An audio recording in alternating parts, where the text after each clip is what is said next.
Vascaíno do Cerrado.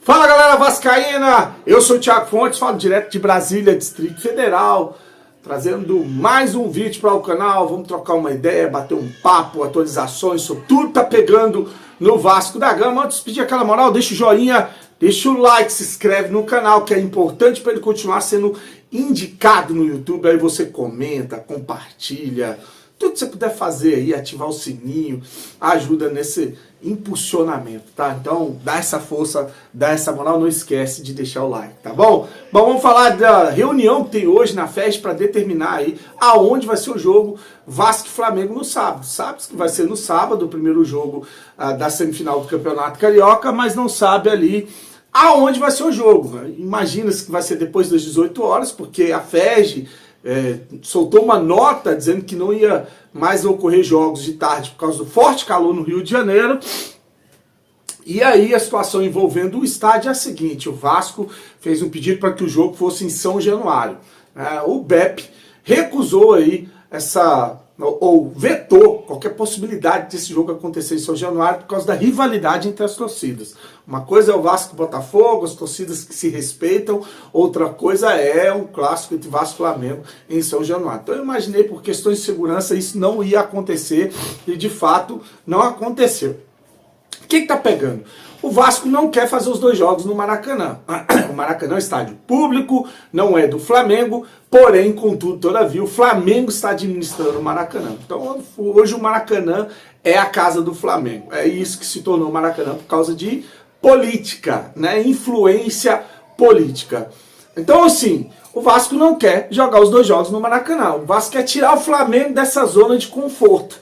E aí, ontem teve uma reunião da Liga Forte Futebol, que inclusive foi na sede da produtora Live Mode, e o CEO do Vasco, Carlos Amodeu, estava lá e ele falou que o Vasco vai levar o primeiro jogo da semifinal do Campeonato Carioca para o Engenhão, para jogar no sintético, para jogar no tapetinho. Então aí você tiraria o Flamengo da sua zona de conforto, apesar de que o Vasco também está saindo de São Januário para ir jogar em um campo sintético, né? Mas seria essa aí o posicionamento do CEO do Vasco através do CEO Carlos Amodeu. Eu acho muito difícil acontecer, né?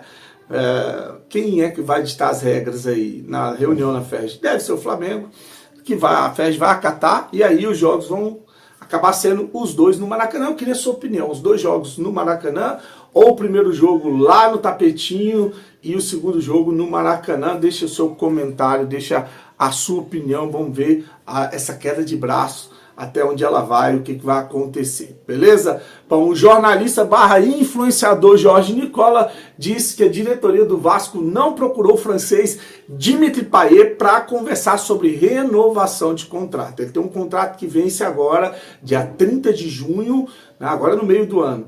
E havia uma expectativa para uma conversa para ele continuar até o final do ano, mas o que ele está entregando não está agradando para o custo do jogador. É um jogador que eu falei que tem um custo-benefício muito alto.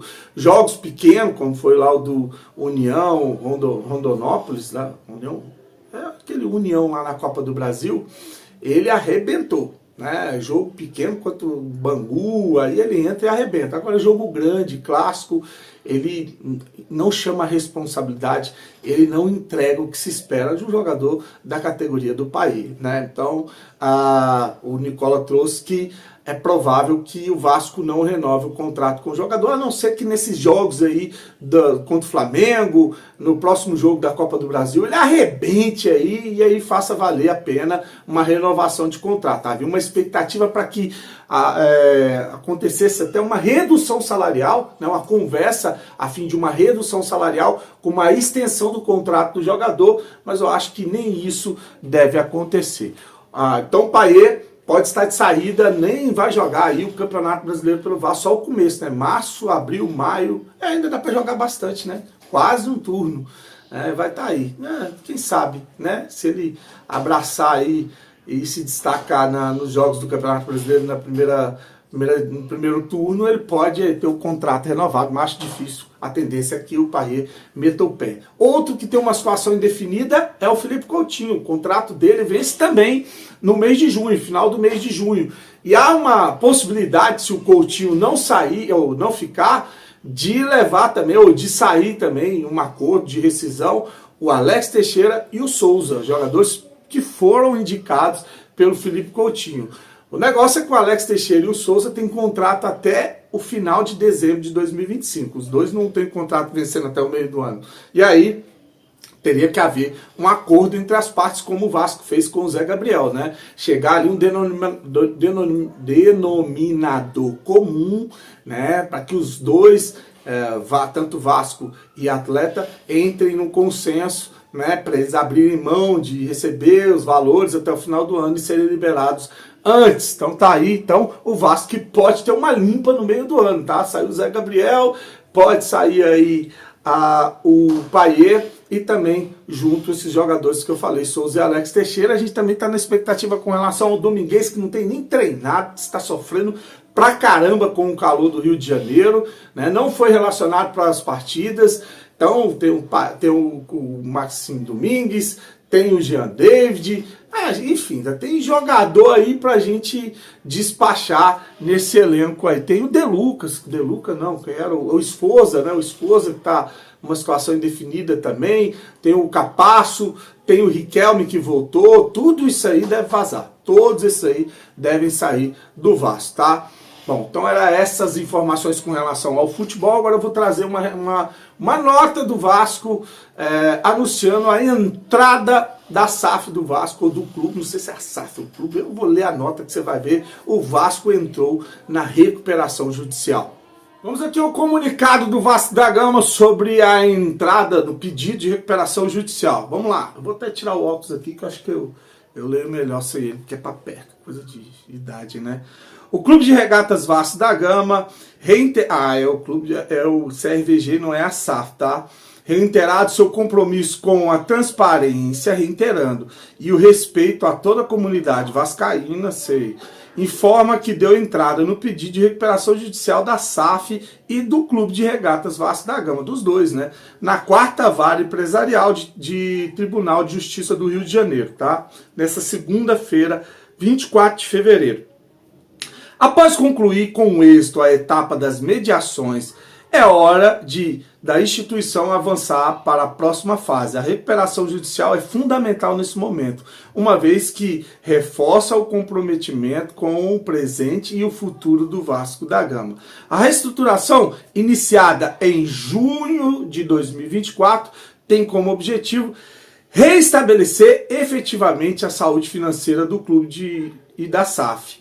Esse processo segue contando com o suporte da Álvares e Marçal e renomados escritórios de advocacias altamente especializados. Gente, o que teve de escritório de advocacia ganhando milhões do Vasco nesses últimos anos, cara, mesmo associativo, mesmo lá na época do Eurico, do Campelo, do Dinamite, do Salgado, agora com o Pedrinho, para venda, para transformação em SAF, para blindar a Assembleia, o que teve de escritório de advocacia ficando rico às custas do Vasco. E é lógico, tem gente que mama nessa teta também, tá?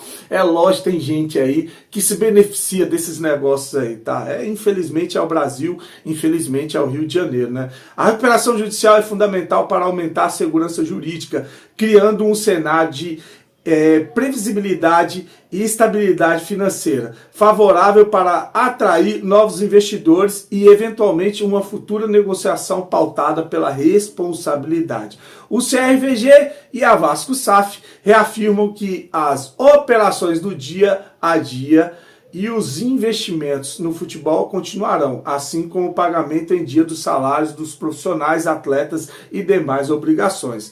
Decisões difíceis, mesmo quando amargas e impopulares, não diminui a convicção e determinação da atual administração de enfrentar esse desafio de maneira firme e responsável. ou se encara a realidade ou corre o risco de seguir repetindo os mesmos erros do passado. As informações sobre o processo de recuperação financeira serão atualizadas através dos canais oficiais de comunicação. Saudações vascaínas, Pedrinho, presidente do Clube de Regatas Vasco da Gama, Carlos Amodeu, CEO da SAF. Tá aí então o pedido de recuperação judicial da SAF do Vasco está oficialmente feito, tá bom? Depois eu vou ver se eu bato um papo com alguém que é desse meio, né, jurídico, e aí eu trago aqui para vocês, tá? Não vou falar porque eu sou bem leigo com relação a isso. Enfim, tá aí então o Vasco que entrou no pedido de recuperação judicial. Agora, meu amigo, é o seguinte, vai ser feito um acordo na justiça, tá? Mesmo leigo, essa parte eu sei. E se o Vasco não cumprir com esse acordo, não honrar, como sempre fez a vida toda, né? Agora é falência, tá? Qualquer credor pode pedir aí o fechamento do Clube de Regatas Vasco da Gama. É isso. O pedido de recuperação judicial é o último passo antes de fechar as portas. É isso que virou Vasco, tá? Curte, se inscreve no canal, fique com Deus e saudações vascaínas.